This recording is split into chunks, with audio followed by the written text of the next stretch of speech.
I hate amnesia stories.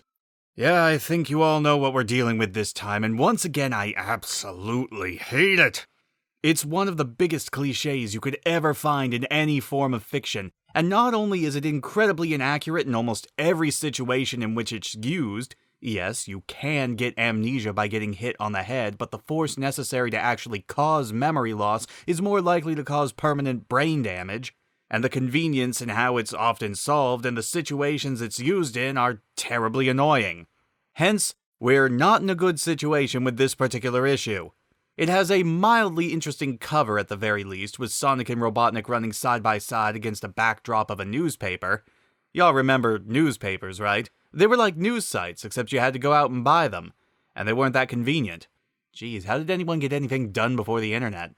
The art is sort of wonky here, despite the minimalism, especially on Sonic, but I do like the fact that the actual print of the newspaper background is actually words, almost like it could be a real article, though obviously you can't really read the whole thing.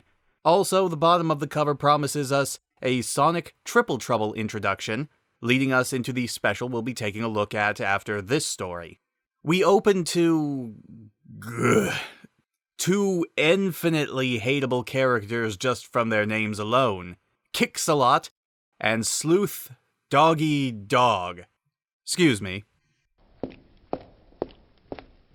Why?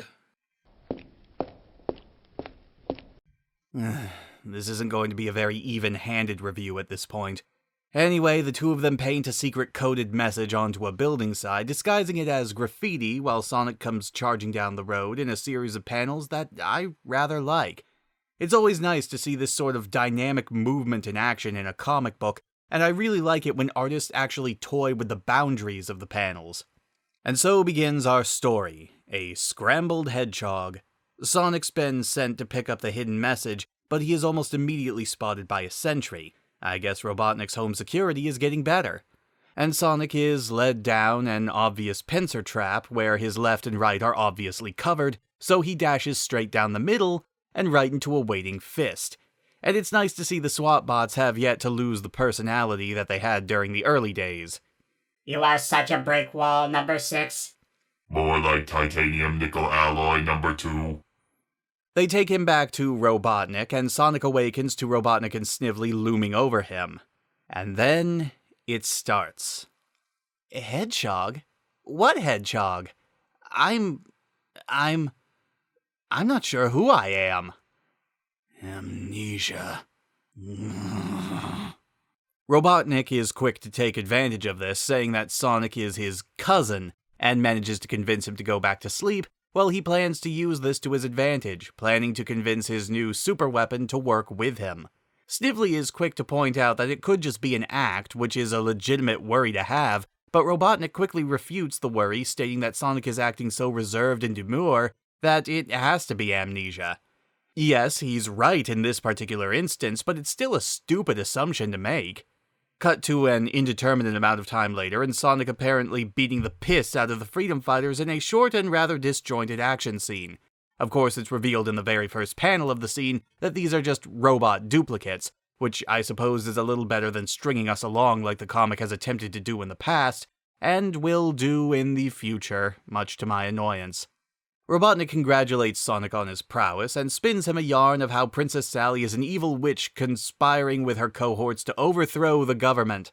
So he sends Sonic out into the field to find Knothole for him. As Sonic takes off, it's revealed that Robotnik also placed a micro-transmitter on Sonic, allowing him to see and hear everything that Sonic can, and can also use it as a tracing beacon for Robotnik's small army of tanks, so that when Sonic locates Knothole, he can immediately launch an offensive. Again, not a terrible plan given the situation, it's just that the entire situation that the plan is based around pisses me off.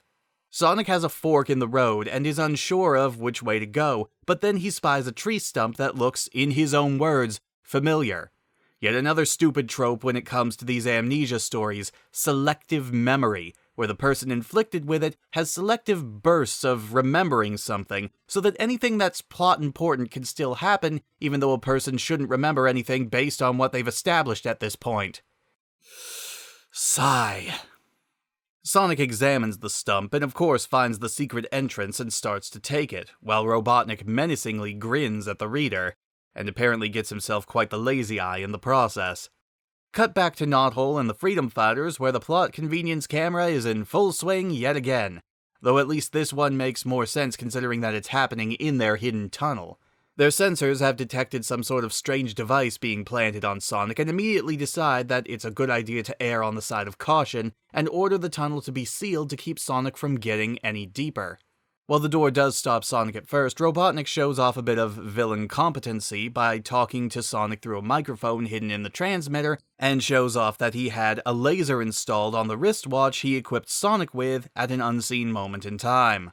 At this point, Rotor and Sally decide that it's best to assume Sonic has somehow been compromised, and he has to be stopped no matter what. A rather mature decision to make, but it shows that Sally is willing to do what needs to be done if it means defending the rest of Knothole. Sonic comes to another fork and takes a wild guess at which tunnel to take. Due to him being underground so deep, Robotnik loses picture and sound for a moment, but he gets it back online soon enough, making me wonder what the point was. With no other options, they decide to try flooding the tunnel. Seems a bit harsh, but their main reason for this is just to get Sonic to backtrack. However, a poorly timed bomb blast from Robotnik's forces causes a rock slide that traps Sonic in the flooding tunnel. But then Sonic suddenly remembers that he's Sonic and uses a Sonic spin to get out. The comic managed to hold the tension for all of 2 panels. Both Robotnik and Sally have lost picture, and both sides are hoping that Sonic is alright. For completely different reasons, of course. Sonic manages to find his way into Knothole, Robotnik gets back his signal, and Knothole is put on high alert. In another part I actually like, we see Antoine of all people taking charge of the situation as soon as the sirens start blaring, ordering Bunny to get the children to a shelter while he organizes the fighters in the village into a defensive position.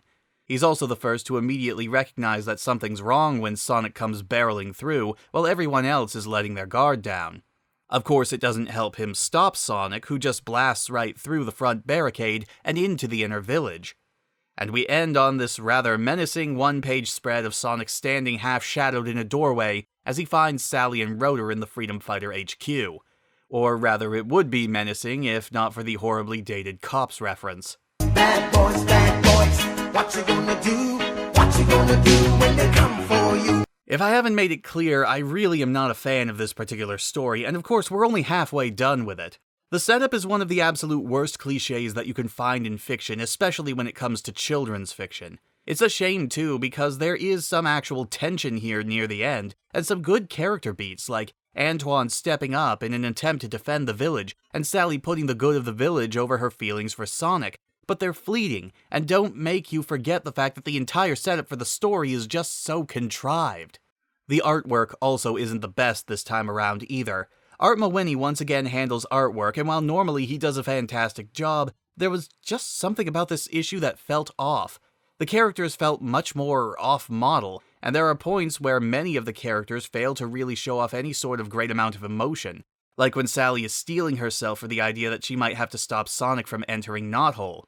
The whole flow of the issue feels lopsided, with a really slow start and a sudden mad dash towards the end, lingering on scenes that it doesn't have to, and constantly cutting between Sonic, Robotnik, and Sally, which really makes the issue a chore to read because of how many directions you're being pulled at any given time. Oh wait, there was also that Triple Trouble introduction to look at, too.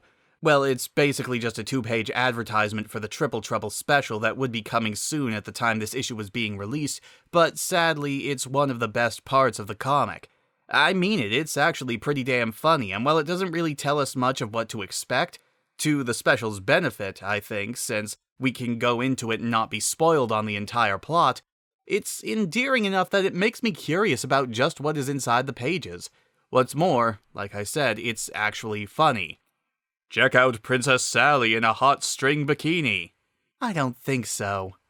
Unfortunately, we won't be covering the Triple Trouble special next time, as we still have to finish up the current story first, so we're going over to issue 28. In the meantime, I have some important research to do. Okay, just go to DeviantArt like this, and then we search Princess Sally string bikini. And search. Oh my.